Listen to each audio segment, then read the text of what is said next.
그룹 경영권을 둘러싼 롯데가의 분쟁이 형사소송전으로 번진 가운데 검찰이 관련 사건을 모두 같은 부서에 배당하고 본격적인 수사에 나섰습니다. 조만간 당사자들에 대한 소환 조사가 진행될 예정인데 신격호 총괄회장에 대한 후견인 결정 여부가 변수로 작용할 것으로 전망됩니다. 이 소식은 김준영 기자입니다. 형사소송전으로 번진 롯데가 사건은 모두 3건입니다.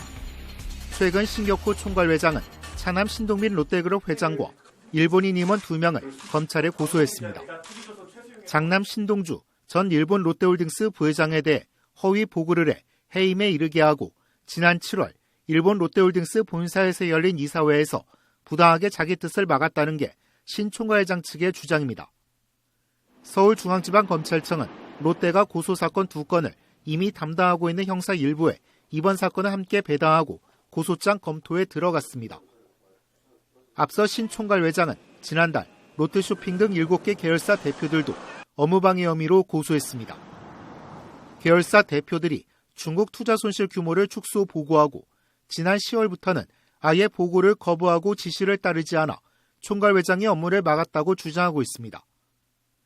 신동빈 회장 측 역시 지난 10월 이원준 롯데쇼핑 대표 등을 내세워 신동주 전 부회장을 돕는 SDJ 코퍼레이션 측 인사들을 고소하기도 했습니다. 신동빈 회장과 롯데그룹에 대한 비방, 신격호 회장 집무실에 대한 SDJ 임직원의 출입을 문제 삼은 겁니다. 검찰 관계자는 3가지 사건 모두 내용을 검토하는 단계라며 여느 고소 사건과 마찬가지로 고소장 검토가 끝났는 대로 고소인 조사부터 진행할 계획이라고 말했습니다. 이런 가운데 93살인 신 총괄회장이 정상적인 의사결정을 하기 힘들다며 후견인을 선임해 재산관리나 일상생활 후원 등을 대신해 달라는 후견인 신청이 법원에 접수되기도 했습니다. 법원의 심리와 결정에 따라 신 총괄회장의 건강 상태가 여실히 드러나는 것은 물론 실제 대리인이 선정될 수도 있어 고소사건 수사와 재판, 또 롯데가 승계 구도에도 적지 않은 영향을 미칠 전망입니다. YTN 김준영입니다.